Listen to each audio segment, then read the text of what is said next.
This is Cody Decker from GonzoToday.com, and I had the pleasure of actually sitting down with Ron Whitehead today, doing a little interview talking about GonzoFest, kind of how it came to be, what to expect this year. It's what you're getting ready to watch. Hope you enjoy it, and I want to give a big thanks to Ron for driving all the way down to Lexington just to meet with me and talk for a little bit. Hello, Cody. It's good to see you. It's good to see you, Ron. Good to see you. We met here at the Carnegie Center for Literacy and Learning in Lexington, Kentucky on January 28th, when I was honored to be the inductor for my friend Hunter S. Thompson into the Kentucky Writers Hall of Fame. And that night, another friend of mine Wendell Berry became the first living author to be inducted into the Kentucky Writers Hall of Fame. So yes, 10 years after Hunter died, he finally gets inducted into the Hall of Fame. But and a year ago, he was inducted into the Kentucky Journalism Hall of Fame, which, yeah, you can laugh at that, you can laugh about it, scoff at it. You know, one of the most famous journalists and writers of all time, it takes 10 years after his death for him to be inducted into Journalism and Writing Halls of Fame in Kentucky in his home state. But my feeling is, having started 20 years ago to get Louisville, Hunter's hometown, and Kentucky, Hunter's home state, to honor and acknowledge, respect him, our native son. I started in '94 in that process, so I'm just relieved that it's finally happening. And I'm excited too that folks, hey look, you know, I taught college and university for over 20 years. I love Irish literature, Scandinavian literature. I taught 20th century European literature and writing. It took Dublin, Ireland, decades and decades to put a statue up of James Joyce. You know, after William Shakespeare, James Joyce and Virginia Woolf are the two greatest writers in the history of English literature. So it's everything's a process, and people resist change, and but the greatest writers have all been iconoclasts and rule breakers, law breakers. They go their own way, and Hunter S. Thompson was certainly an iconoclast. And so that brings us to GonzoFest. Thank you. Cody and I met here at the induction ceremony. And so thank you for introducing yourself, Cody, and for becoming a staff writer for Gonzo Today. It's an honor for me. Hey, it's an honor. It's great. Hey, I'm honored to be to have been asked by Clayton Luce, editor-in-chief, and David Pratt, managing editor of Gonzo Today, to be their poetry editor. And I told them, when they invited me, I said, okay guys, look, it's an honor. I'll be honored to do that, but it'll be an honorary position, really, because I'm constantly working on 25 to 50. I maintain that level of collaborations, collaborative, creative projects with folks around the world. So I'm going in different directions simultaneously all the time, but I keep up with everything that's posted, everything that comes through the doors at Gonzo Today. And so GonzoFest, this is our 5th anniversary. It was founded by my friend Denny Humphrey, the owner of the Monkey Wrench, international GonzoFest Louisville headquarters in the heart of the Highlands in Louisville, Kentucky. The Highlands near Cherokee Park was Hunter S. Thompson's stomping ground. It's where Hunter grew up. And Hunter, despite what anybody says, anybody disagrees with me on this subject, and people disagree with me on most everything, but on this subject, if you disagree with me, you're wrong, jackass. And because Hunter he had a love-hate relationship with Louisville, but he loved Louisville, and he missed Louisville, and he talked about it often. Ask his son, Juan, ask his widow, Anita, they'll tell you. And And so Denny Humphrey called me one day. This was 2010. He said, Ron, my buddy Joe Windling and I have been talking. We want to start to honor Hunter in his hometown here in Louisville. We want to have a GonzoFest at the Monkey Wrench, but I'm not going to do it unless you come on board and help me produce it and host it. And so Denny and I had some talks, and I said, yes, definitely, let's do it. It's about damn time. And so we've had a GonzoFest. There were 3 of them. And then in the fall of 2013, Jake Mahaffey, young rebel poet in Louisville, I was walking down East Market Street, the New Louisville district, which is created by my friend Gil Scott Holland, an urban planner, mover and shaker, filmmaker there in Louisville. And Jake Mahaffey yelled at me, and that was the first time I'd met him. Well, no, second time. We had met at a concert I hosted for the Dirty Derby. My buddy Tommy Hardenbrook, great writer there in Louisville. And Jake said, you got to meet Mike Maloney. And so I said, okay, but I was too busy that day. A week later, I got a phone call. Mike Maloney's the Mayor Greg Fisher's manager for special events in Louisville. And Mike and Jake Mahaffey and Denny Humphrey and I had a meeting at Slugger Field on Main Street in Louisville. There's a statue of Pee Wee Reese, Hall of Fame baseball player who, with his friendship, Louisville native, Pee Wee Reese, with his friendship with Jackie Robinson. It was that act that one day when Jackie Robinson, the first black player in Major League Sports, was receiving death threats. The fans were yelling at him, throwing stuff on the field, and Pee Wee's son, Mark Reese, Hollywood filmmaker, longtime friend of mine. Pee Wee stepped over, put his arm. Pee Wee was playing a shortstop. I'm a baseball player. I love baseball and basketball. I'm an athlete, have been all my life. He put his arm around Jackie's shoulders when the fans were yelling, and he just started a conversation there in the middle of the game in the field until all of the fans shut up.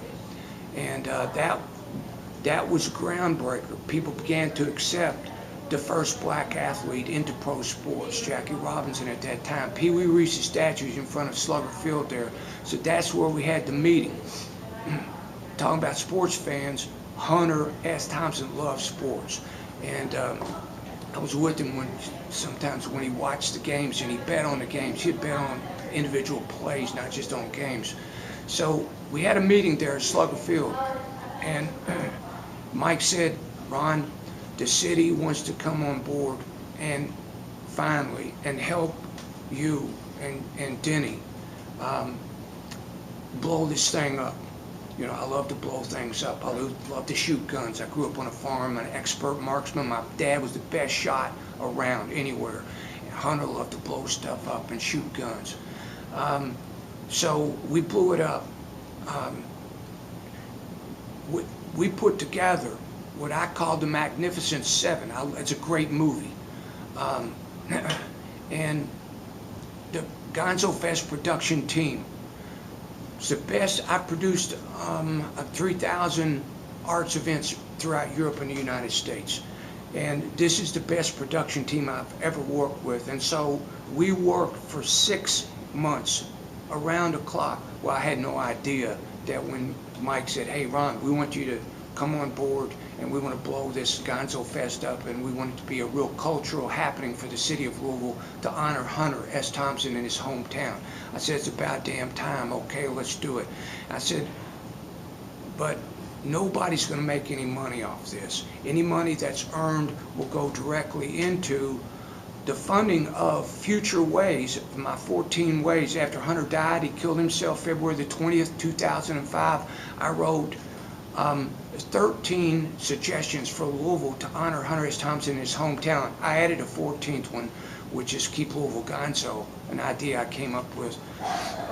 But so now we've started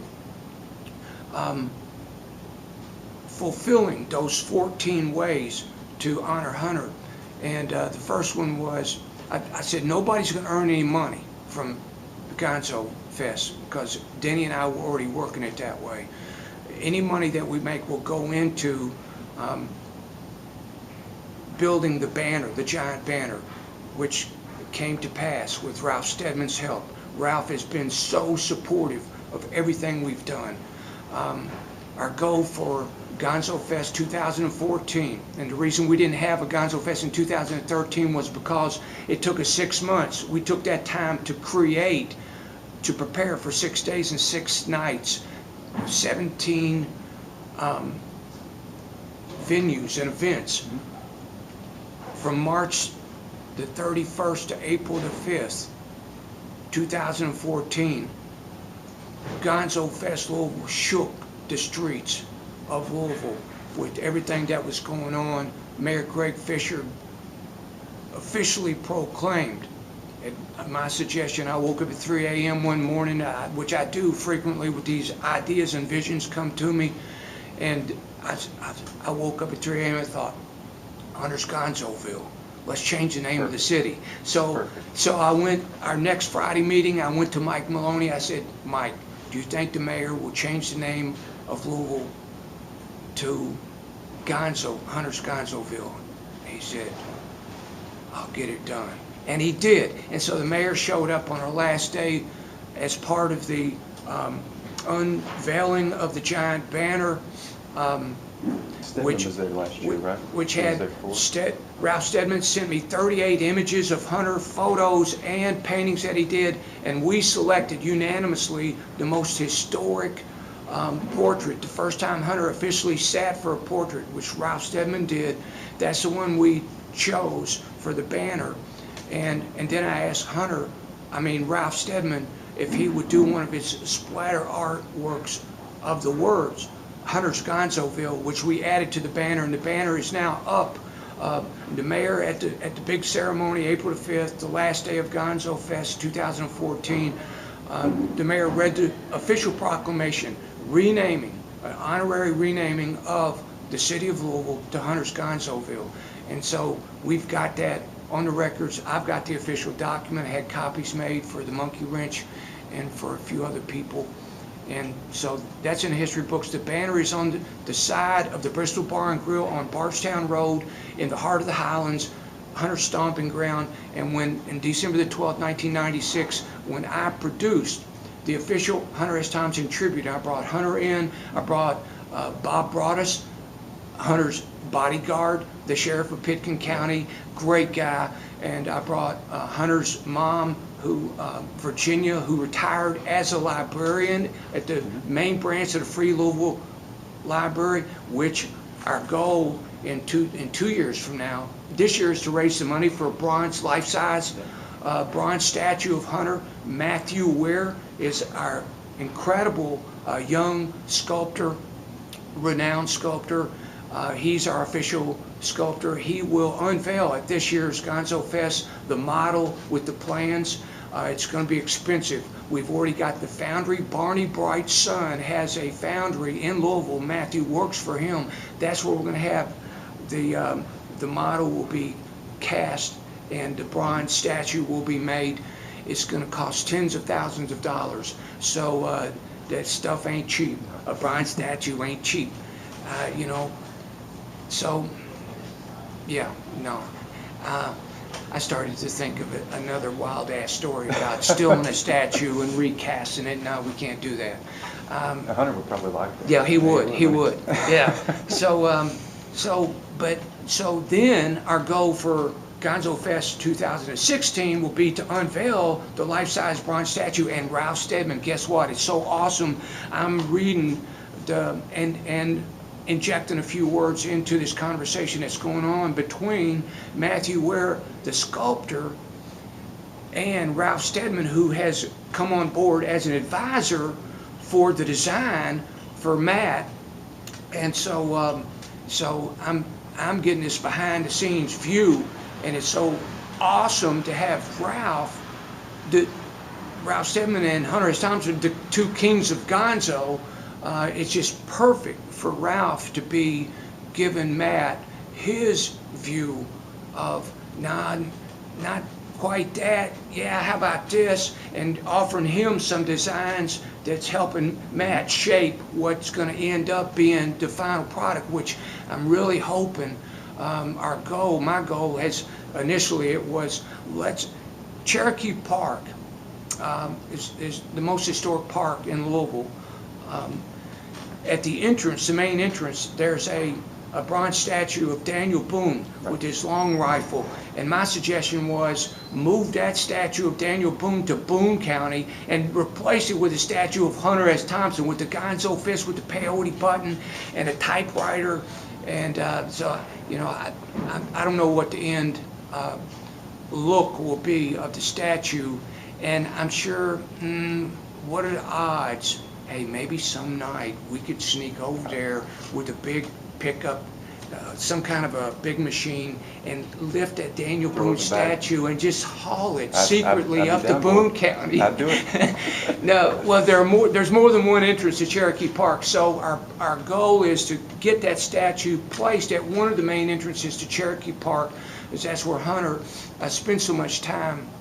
And then the year after, our goal is to, which is one of my initial goals, is to rename the Louisville Free Public Library at 4th and York, downtown Louisville, the Virginia and Hunter S. Thompson Louisville Free Public Library. Perfect. And so after our last year's festival, the mayor got me aside and said, Ron, know this, anything you do, count me in. So he's on board with us now. We got the city behind us finally, and so I talked with Mike Maloney about this renaming of the library for our 2-year from now goal, and he said it shouldn't be a problem. So I got my fingers crossed on that one. So okay, this year we're moving to down on the banks of the Ohio River. We're big concerts. The city of Louisville and Radio Louisville, WFPK 91.9 FM, have their waterfront Wednesdays, the last Wednesday of every month. Thousands of people come to those shows. That's where we're going to have GonzoFest this year, on the Ohio River waterfront harbor lawn. You can get several thousand people, and there's a beautiful stage, and the stage, people will be facing the Ohio River and the bridge. It's a great setting. So I'm working to manifest beautiful, like 72 degrees sunny weather for Saturday, April the 11th. And we got... I'll work with you. I'll do my best. Oh, good, I'll do my best. good.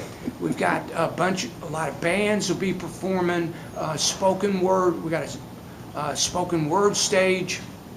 And I'm honored I'll be presenting the State of Gonzo keynote address with there's some surprises in store. So I hope everybody will Looking forward. Come out to see what's happening. We've got this bring Bill to the Ville, Bill Murray. We're doing everything we can. It's a great idea, Denny and the GonzoFest production team,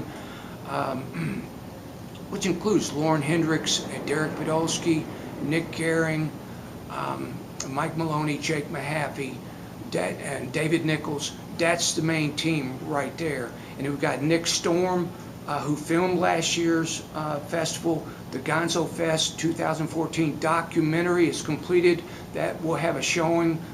We've got a sneak preview coming up March 21st at the Monkey Wrench. That'll be followed by a couple of bands. And Ryan Case, one of our official GonzoFest artists, his art exhibit will open at the Monkey Wrench that night. We just had Grant Goodwine's official art opening at Revelry Boutique Gallery down on East Market a week ago. 2 incredible artists. But April the 5th, we got pre-festival events happening at the Monkey Wrench that night, including the world premiere of GonzoFest 2014 documentary, Nick Storm's documentary. Nick has Storm Generation Films, which he's working on. Hopefully it'll be released this fall. Outlaw Poet, a documentary on yours truly, Ron Whitehead. He's been working on that for years, and got some heavy hitters in that. We got some secret information that'll be revealed soon about that documentary. Some incredible stuff that's in the works right now. Okay, that's the first question. Yeah. My kids used to say when they would, I didn't find out till they were grown up. I got 3 grown kids and 5 grandkids and 2 godchildren. I got another grandkid on the way. Well, my kids used to tell their friends when they're bringing a new friend over, whatever you do, don't ask Dad any questions. We won't have time to play. So I'll be brief on the next. Well, actually, with that, we you covered answered everything? like a lot of the, like good. 3 or 4 of my first questions. Good. I guess what I'm going to ask is, what do you think Hunter would say about all this going on? Wow, that's a great question. Great question, because so many people have said, what a bunch of bullshit. Hunter would. He would despise, he couldn't stand Louisville, he hated Louisville, he couldn't stand all the publicity. Hunter knew that he was a great writer. He would, and I'll tell you what, I know from firsthand experience, he loved the 4-hour tribute that I produced. Ask Anita, he talked about it for the rest of his life. So I got him the keys to the city. Right. With help. I mean, I did everything, all of it with help. I've done everything. I've done everything my own way and on my own, but I couldn't have done it without mentors and with people who have helped me along the way, and I'm thankful for every one of them. And I know Hunter was too, but I got Hunter the keys to the city from the mayor.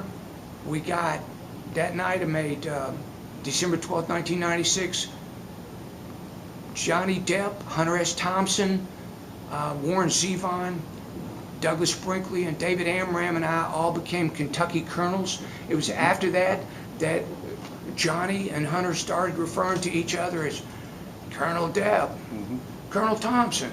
Hunter was, he always loved Louisville, and he hated the way he was treated, the way he was run out of town. And he had a lot of anger, rightfully so, about that. And I've got some, as part of my keynote address for GonzoFest 2015, I got a little bit of, I got a secret of some good news related to Hunter's being run out of town. That's really healing, I think, that I'll share with everybody at GonzoFest. But Hunter would be really happy, and I know he is wherever Hunter is. And he still calls me. I went through several months when when Johnny Depp was staying with him, and they were preparing for the film Fear and Loathing in Las Vegas, and I was preparing to produce the tribute. That I would get calls usually from 2 to 6 a.m. From Hunter and Johnny, and I was usually about the time I'd be getting ready to have my regular 2 hours of sleep a night. I went for 20 years on 2 hours of sleep a night, every night, because I'm driven with so much passion, living and being my dream. And so just as soon as, Hunter just like, he had some kind of a sensing device. He knew that as soon as I laid my head on the pillow, hey, just wake that son of a bitch up. And so then the phone would ring. And so, how are you going to turn down a call like that? Right. So a lot of those nights, I didn't get any sleep at all. But Hunter would love it. And I don't care what anybody says. Hunter's happy about it. And he'd say, well, it's about damn time. And I agree with him completely. Yeah. Thank you for inviting me to do this. Thank you for coming down from Louisville. Meeting me here in Lexington Community Center, Ron. It's been a pleasure. It's been great. Good to see you, Cody. Good to see you again. All right.